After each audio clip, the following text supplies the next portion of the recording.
In this video, how to enable Secure Boot and TPM 2.0 for Valorant. For example, when launching the game, you might get this error. You got this because Valorant requires the Secure Boot is enabled on Windows 11.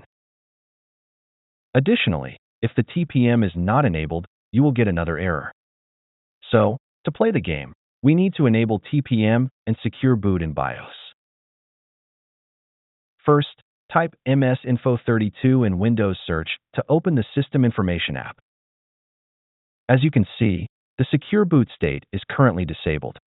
Before enabling Secure Boot, you need to check the BIOS boot mode. If your BIOS mode is UEFI, you can continue with the next steps. If your mode is Legacy, I'll show you how to fix that later in this video. Now, if your boot mode is UEFI, let's restart the computer.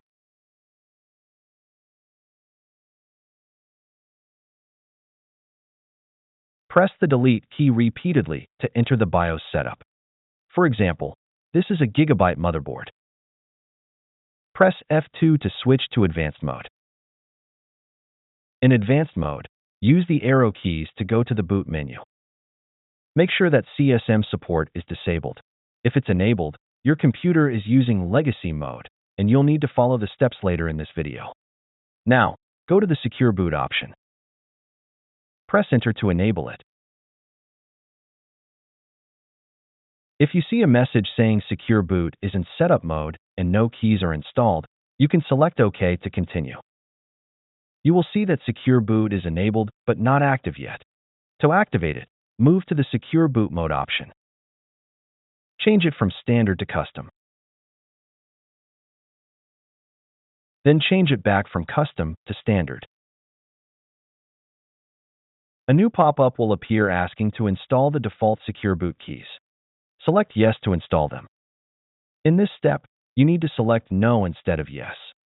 If you select Yes, the computer will restart without saving any changes, so please be careful here. As you can see, Secure Boot is now enabled and active. You can now press F10 to save the changes and restart your computer.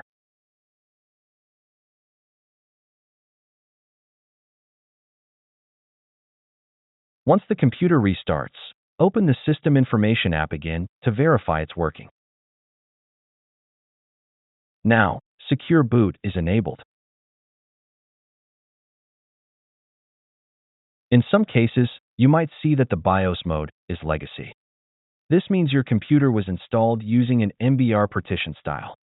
Before enabling Secure Boot, you need to convert Windows from Legacy to UEFI. Right-click on the Start icon and open PowerShell as administrator. Run the command get disk to see all disks connected to the computer. You'll see that your system disk uses MBR. Alternatively, you can check the disk style in Disk Management.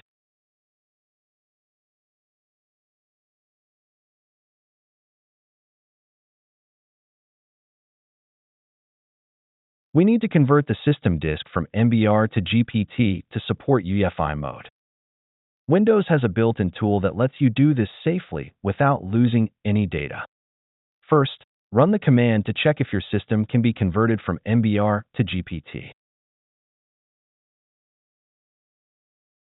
If there are no errors, you can continue to the next step. Change the Validate switch to Convert switch to Do Conversation.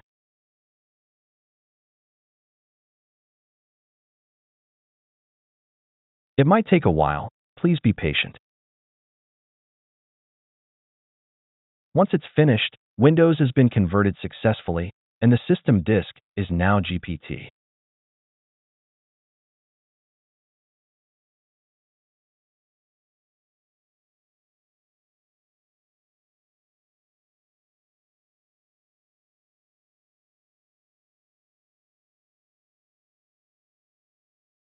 Now, you need to restart the computer and change the boot mode before enabling Secure Boot.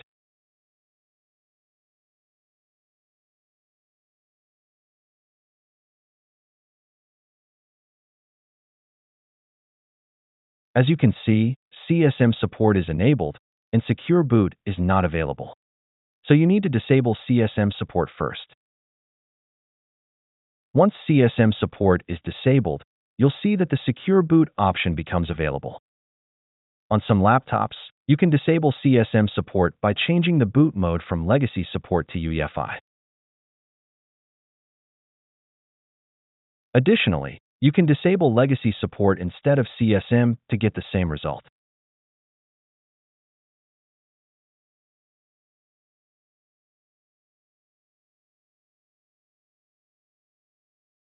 After disabling CSM or legacy support, press F10 to save the changes and restart the computer. Let's press the delete key again to enter the BIOS setup. Now you can enable and activate Secure Boot just like in the first method.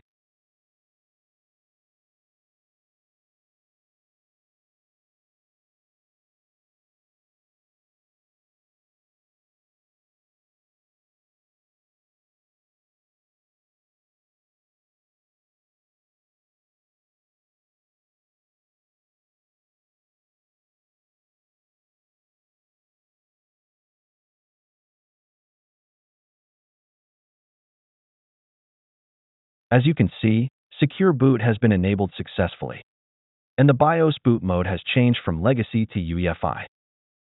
Additionally, here are the steps to enable Secure Boot on most common motherboards. Enabling Secure Boot on an MSI motherboard.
And steps to enable Secure Boot on an Asus motherboard.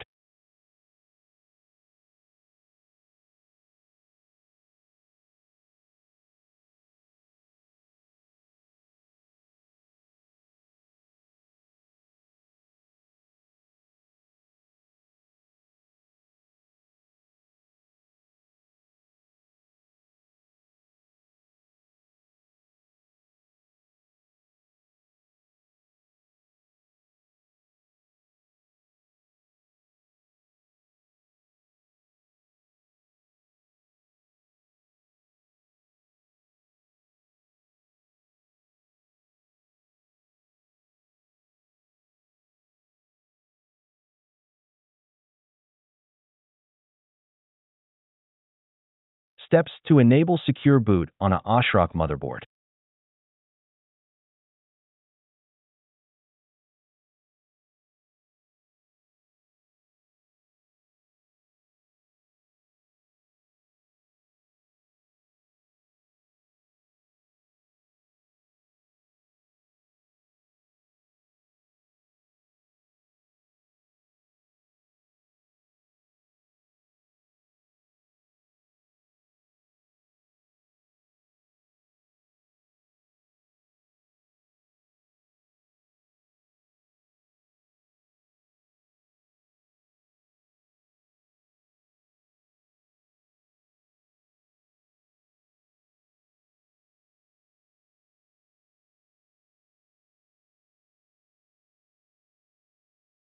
And finally, steps to enable Secure Boot on a BIOStar motherboard.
Now, we will enable TPM on BIOS. First, type tpm.msc in Windows Search to open the Trusted Platform Module Management Console. As you can see, no compatible TPM can be found. This doesn't mean your computer doesn't have a TPM chip. It may be turned off in the BIOS, so let's try to enable it in the BIOS setup. Alternatively, you can use the Get TPM command in PowerShell to get more details about your TPM. As you can see, there is no TPM present. Now, let's restart the computer. Press the Delete key repeatedly to enter the BIOS setup. For example, this is a Gigabyte motherboard. If you see a simplified interface, you can press the desired key or select Advanced Mode to show all menus. In Advanced Mode, use the arrow keys to go to the Settings menu. Select the Miscellaneous option.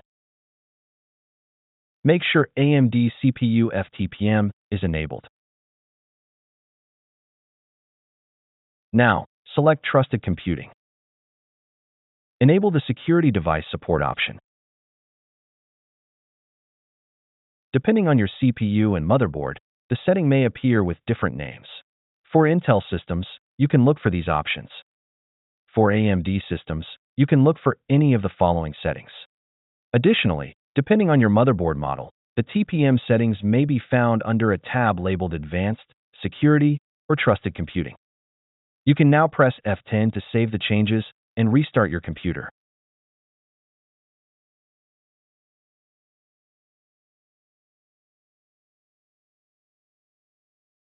As you can see, once the computer restarts, TPM is now ready to use.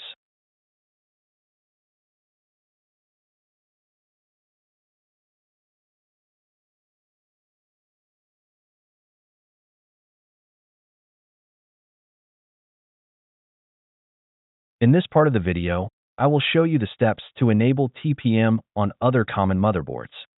Enabling TPM on a MSI motherboard.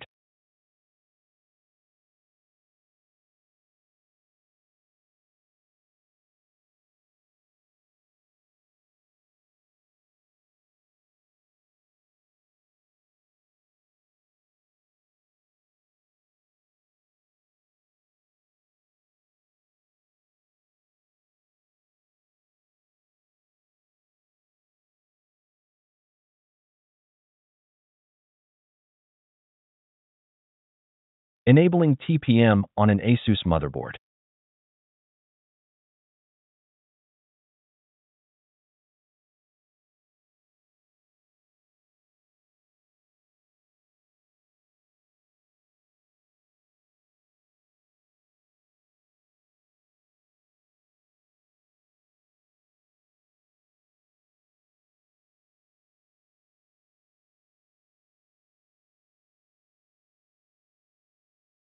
Enabling TPM on an ASRock motherboard.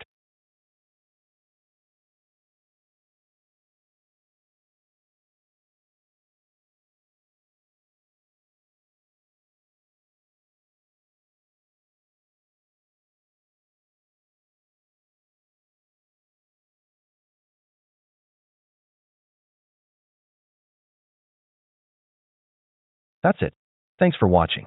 Don't forget to like and subscribe, and see you in the next videos.